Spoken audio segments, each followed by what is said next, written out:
तो आज का हमारा जो टॉपिक है वो है झारखंड का धरातलीय स्वरूप। ठीक है। इससे पहले वीडियो में मैंने झारखंड की भौगोलिक स्थिति के बारे में बताया था, जिसमें ये बताया गया था कि झारखंड जो है, झारखंड की जो धरातल भूमि है वो चट्टानों से बनी हुई। चट्टानों से बनी होने के कारण क्या है, यहाँ की जो मिट्टी है वो पानी को सोखने की जो क्षमता है मिट्टी की वो काफी कम है, क्योंकि चट्टान की वजह से क्या होता है, इसमें पोरोसिटी कहते हैं ना, तो पोरोसिटी उसकी काफी कम होने के कारण क्या है, यहाँ पानी को जो सोखने की क्षमता वो कम होती है, जिसके कारण यहाँ की जो भूमिगत जल स्तर है वो काफी कम देखने को मिलता है ना। तो ये तो आपको पता ही हो गया कि झारखंड की जो भूमि है वो किससे बनी हुई है, तो चट्टानों से। लगभग 80 टू 85 टू 90% जो है वो हमारा चट्टानों से बनी हुई है। ठीक है। अब हम इस धरातलीय स्वरूप को देखेंगे कि कहाँ, कौन सा भाग झारखंड का, कौन सा भाग ऊंचा है, कौन सा नीचा है ना, कहाँ पे कौन सा बेसिन है, ये सब कुछ हम इस टॉपिक में कवर करेंगे। ठीक है। तो सबसे पहले आपको एक चीज और आपको पता होगा, अगर आपने झारखंड का भूगोल का क्लास आपने किया होगा, तो मैंने बताया था कि झारखंड का कौन सा ऐसा जिला है जहां से गंगा नदी होते हुए गुजरती है। तो आपको पता होगा ये हमारा जो साहिबगंज डिस्ट्रिक्ट है, यहां से होते हुए हमारा क्या जाती, गंगा गुजरती है ना। तो झारखंड को भी ये टच करते हुए जाती है। ठीक है। जिसके कारण, इस नदी होने के कारण यहाँ का जो क्षेत्र है ना, ये वाला जो पार्ट है, ठीक है, इसको हम ऐसे ले लेते हैं। ये वाला पार्ट है, इसको हम क्या कहते हैं, गंगा नदी के किनारे जो हमारा भाग कवर होता है झारखंड का, ये हमारा क्या होता है, मैदानी क्षेत्र, यानी गंगा मैदान इसको कह सकते हैं ना, गंगा मैदान, यानी गंगा मैदानी क्षेत्र है ये हमारा। और आपसे एक क्वेश्चन पूछा जाए कि झारखंड की सबसे ऊंची चोटी, झारखंड में सबसे टॉप हाई लेवल पे कौन सा चोटी, तो आपको तुरंत क्लिक दिमाग में करेगा कि सर पारसनाथ पहाड़, जो कि गिरिडीह डिस्ट्रिक्ट में पड़ता है ना, गिरिडीह जिला में पड़ता है। तो गिरिडीह जिला में एक हमारा पारसनाथ पहाड़ है जो सबसे ऊंचा है ना। वो पहाड़ की जो हाइट है वो शायद मेरे ख्याल से 1365 मीटर है ना, 1365 मीटर। ठीक है। फीट में हो सकता है 4000 समथिंग हो, लेकिन 1365 मीटर हमारा उसकी हाइट है। अच्छा, जैसे मैंने कहा 1365 मीटर, तो आपके दिमाग में ये आना चाहिए कि 1365 मीटर हम कहां से मेजर करते हैं, क्या इसके जमीनी स्तर से? नहीं। किसी भी भूमि का, किसी भी लैंड का, किसी भी माउंटेन का जो हाइट मेजर किया जाता है वो कहां से किया जाता है, समुद्र तल से उसकी ऊंचाई कितनी है ना, समुद्र तल से इसकी ऊंचाई कितनी है, 1365 मीटर। ठीक है। ये क्वेश्चन नॉर्मली जेएसएससी के जो क्लरिकल एग्जाम होते हैं है ना, उत्पाद सिपाही वगैरह में ये सब क्वेश्चन आते हैं। ठीक है। तो ये भी ध्यान में आपको रखना है। ठीक है। और सबसे इंपॉर्टेंट पार्ट जो झारखंड का है वो कौन सा है, तो आप यहां पे देखोगे ये वाला पार्ट, इसको हम कहते हैं पाट क्षेत्र, है ना, या पाट भूमि कह सकते हैं, है ना, इसको पाट क्षेत्र कहा जाता है। क्या कहा जाता है, पाट क्षेत्र। ठीक है। तो सबसे इंपॉर्टेंट बात मैं अभी बताने जा रहा हूं, जो कि एग्जाम में हमेशा पूछा गया है कि झारखंड की कौन सी भूमि है जो सबसे ऊंची है। सबसे ऊंची पहाड़, यानी सबसे ऊंचा अगर देखा जाए तो हमारा पारसनाथ पहाड़ है वो। ठीक है। वो भूमि वहां पे नहीं है, लेकिन अगर लैंड पूछा जाएगा तो कौन सा है, पाट क्षेत्र। इसकी जो ऊंचाई है लगभग 900 मीटर है ना, यानी इस क्षेत्र की जो लगभग ऊंचाई देखी जाएगी वो 900 मीटर है। ठीक है। पारसनाथ के बाद दूसरे नंबर पे हमारा ये आता है, पारसनाथ चोटी सबसे ऊंची हो गई। ठीक है। लेकिन क्षेत्र में सबसे ऊंचा कौन सा है, पाट क्षेत्र आता है ना। तो ये मोस्ट इंपॉर्टेंट पॉइंट है, इसको आपको ध्यान में रखना है। ठीक है। अगर यहाँ पे आपसे क्वेश्चन में पूछा गया और आपको पारसनाथ पॉइंट नहीं दे रखा है तो आपको कहां लगाना है, तो आपको लगाना है कहां, पाट क्षेत्र। ठीक है। क्लियर है यहां तक? ठीक है। ये वाला जो पार्ट है, अच्छा, पार्ट क्षेत्र में भी दो तीन पार्ट हैं, ये तीन इंपॉर्टेंट मुख्य पार्ट हैं जो कभी कभी क्वेश्चन में आते हैं, उसको भी आपको ध्यान में रखना है ना। यहाँ पे पार्ट क्षेत्र को तीन भागों में बांटा गया है। कौन कौन सा पार्ट है, तो इस पार्ट क्षेत्र में एक है नेतरहाट, है ना, नेतरहाट पार्ट, और दूसरा है गणेशपुर, गणेश हाट या गणेशपुर है, गणेशपुर है ना, गणेशपुर, और तीसरा है जनेगा। यानी इस पाट क्षेत्र को तीन भागों में बांट दिया गया है। ठीक है, उतना डिटेल में आपको नहीं जाना, बस मैं एक नाम बता दिया ताकि कभी दिमाग में कभी और कहीं पढ़े तो आपको पता होना चाहिए। ठीक है, नेतरहाट पार्ट हो गया, गणेशपुर पार्ट हो गया और जनीरा पार्ट, ये सीरियल वाइज है। ठीक है, इसकी हाइट सबसे ज्यादा है, उसके बाद ये, उसके बाद ये, तो ये ऑर्डर भी ध्यान में रखना है। एक बार क्वेश्चन आया हुआ है इस पे भी, तो ये भी क्वेश्चन आपको आ सकता है, वो ध्यान में रखना है। ठीक है, फर्स्ट हमारा कौन सा है, नेतरहाट, दूसरा गणेशपुर और तीसरा जनीरा पार्ट। यानी पार्ट क्षेत्र जो भूमि है वो सबसे टॉप में हमारा नेतरहाट पार्ट आता है। क्लियर है? तो ऑप्शन में अगर सबसे टॉप पार्ट पूछा जाए तो आपको नेतरहाट देखना है, इन तीनों में से ऑप्शन नहीं होगा तो पार्ट क्षेत्र लिखा रहेगा। ठीक है, तो वो भी ध्यान में रखना। सबसे ऊंची चोटी अगर पूछा जाए, सबसे ऊंची चोटी कौन सी है झारखंड की, तो आपको यहाँ पे गिरिडीह में हमारा कौन सा है, पारसनाथ पहाड़ है ना, समवेत शिखर भी इसको कहते हैं, 1365 मीटर है। क्लियर है? ठीक है, यहां पे हमारा जो पार्ट है, ये वाला पार्ट, ये हमारा है दामोदर बेसिन, है ना, दामोदर बेसिन। दामोदर बेसिन क्यों नाम पड़ा है, आप सबको पता होगा दामोदर बेसिन, क्योंकि यहां पे क्या है, दामोदर नदी का जो बहाव है, उसके क्षेत्र, बहाव के कटाव के कारण क्या हो गया है, ये क्षेत्र को दामोदर बेसिन के नाम से हम इसको रिप्रेजेंट करते हैं। ठीक है, पाट क्षेत्र के बाद हम आ जाते हैं, यहाँ पे हमारा कौन सा क्षेत्र है, ये हजारीबाग। इसमें भी दो पार्ट को बांट दिया गया है, ये है हमारा ऊपरी हजारीबाग और ये हमारा है निचली हजारीबाग, निचली हजारीबाग। ठीक है, क्षेत्र, ये वाला पार्ट हमारा जो है, इसको, ये राजमहल क्षेत्र हो गया हमारा। ठीक है, सबसे ऊंचा पार्ट हमारा कौन सा है, सबसे ऊंचा भूमि, तो पाट क्षेत्र है ना। उसके बाद पाट क्षेत्र के बाद हमारा कौन सा आएगा, ऊपरी हजारीबाग, देन निचली हजारीबाग। ऊपरी हजारीबाग की औसतन ऊंचाई कितनी है, ये पाट क्षेत्र की औसतन ऊंचाई कितनी है, 900 मीटर। ऊपरी हजारीबाग की औसतन ऊंचाई अगर कोई पूछा जाए तो यहाँ पे आपको कितना लिखना, 600 मीटर।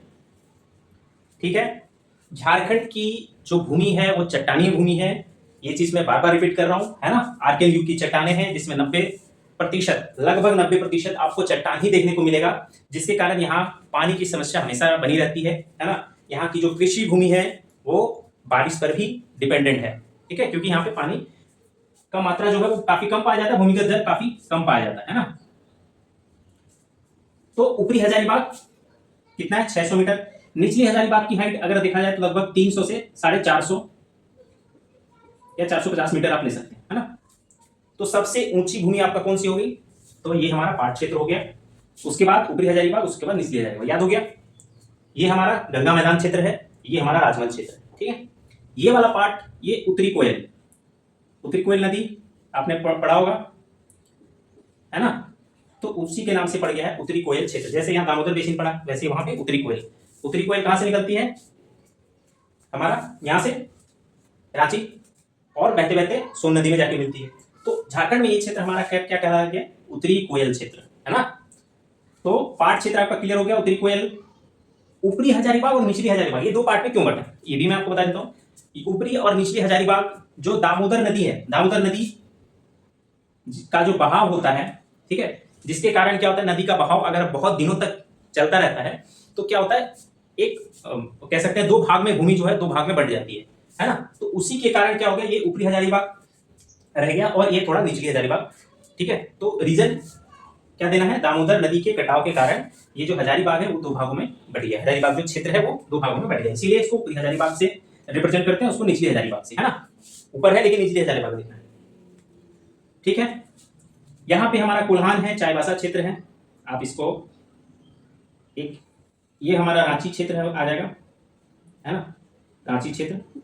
ये हमारा कोल्हान हो गया, ये हमारा चाईबासा हो गया। चाईबासा कौन सी जिले में आता है, चाईबासा कोई बता सकते हैं, चाईबासा कोई गए हैं, अगर कोई गए होंगे तो उनको पता होगा, ये हमारा पश्चिम सिंहभूम में आता है। ये नीचे वाला पार्ट क्या है, पश्चिम सिंहभूम है।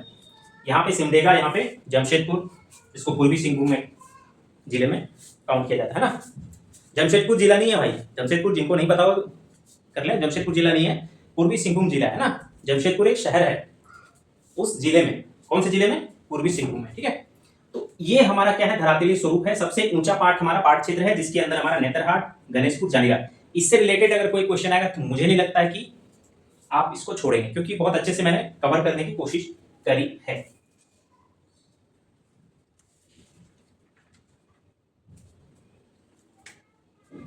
ठीक है, सबसे ऊंचा पार्ट हमारा पार्ट क्षेत्र हो गया। उसके बाद ऊपरी हजारीबाग 600, निचली हजारीबाग 400। ये रांची क्षेत्र है, ये भी हमारा कितना आ जाएगा, ये भी 600 मीटर लगभग इसकी हाइट।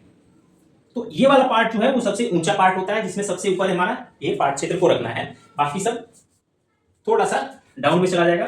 और कभी भी आपसे क्वेश्चन में ये मिसलीड कर सकता है पारसनाथ पहाड़ी देखे, तो मैं सीधा बता दे रहा हूं, पारसनाथ पहाड़ी अगर चोटी पूछा जाए तो पारसनाथ पहाड़ी लगाना है। क्षेत्र पूछा जाए कि कौन सा क्षेत्र या पार्ट क्षेत्र बड़ा है, तो आपको पार्ट क्षेत्र लगाना है, नहीं तो नेतरहाट पार्ट लगाना है ना।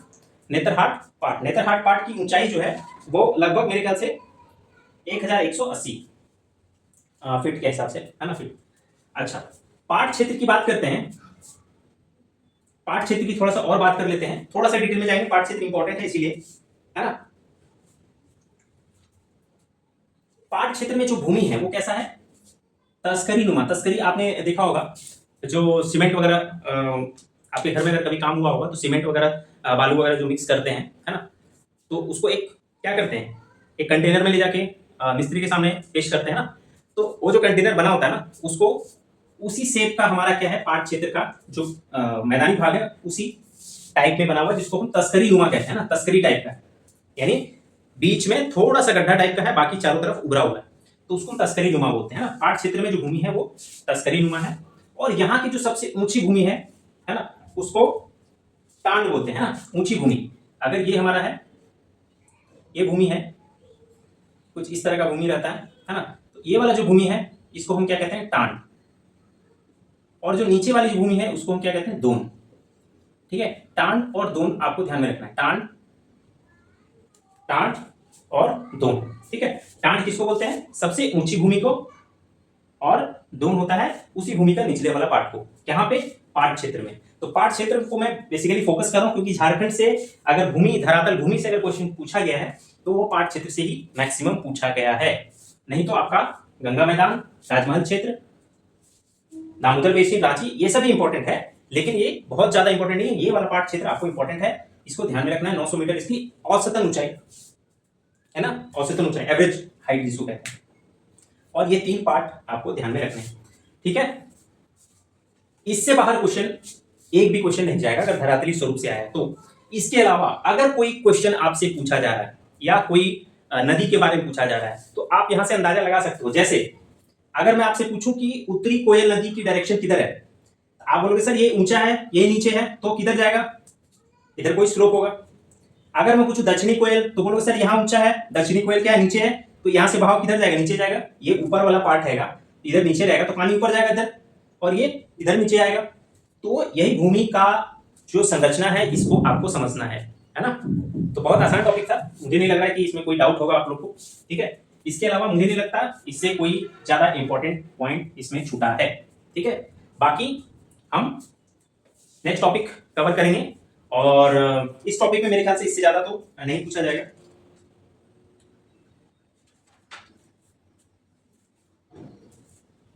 एक चीज और पूछा जा सकता है, उसको भी मैं एक टॉपिक बता देता हूं। जैसे हमें पूछा गया है कि पार्ट क्षेत्र की औसतन ऊंचाई 900, रांची क्षेत्र की 600, ऊपरी हजारीबाग के भी 600, निचली हजारीबाग 450, ये सब ऊंचा वाला क्षेत्र है, सीधे इसकी हाइट पूछे। अगर पूछा जाए कि ओवरऑल पूरे झारखंड की औसतन ऊंचाई कितनी है, तो आप अंदाजा लगा सकते हो, है ना, कितनी जा सकती है। तो औसतन ऊंचाई आप लिख लो 750 या 754, है ना, या 750 मीटर एक एवरेज हाइट हमारा किसका है, झारखंड का। झारखंड की हाइट, एवरेज हाइट कितनी, 750। औसतन ऊंचाई 750 से 760 मीटर आप कर सकते हो, है ना, 750 760 भी कर सकते हो। ठीक है, कोई डाउट यहां तक, चलिए।